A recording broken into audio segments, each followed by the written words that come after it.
আমাকে যদি স্বাধীনতার কথা জিজ্ঞেস করেন, আমি প্রথমেই বলবো ভাত। যদি জীবিকার কথা জিজ্ঞেস করেন, আমি আবারও বলবো ভাত।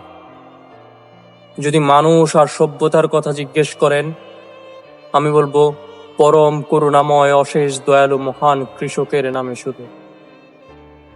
আপনি এথেন্সের দার্শনিকদের কথা বলতে পারেন, দেখাতে পারেন ইউরোপ জুড়ে রেনেসার স্মৃতি, তবু আমি মগজ আর পাকস্থলীর বিতর্কে পা না রেখেই বলবো ভাত।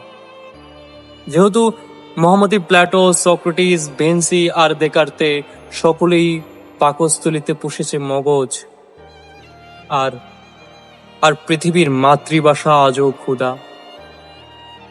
ক্ষুধার প্রশ্নে পৃথিবীতে যুদ্ধ হয়েছে ঢের, বুলেটের ভারে কোনোদিন মেটেনি পেটের জ্বালা, যুদ্ধে জিতেছি পতাকা ফের, তবু তবু আজও কৃষকের সামনে শূন্য ভাতের থালা।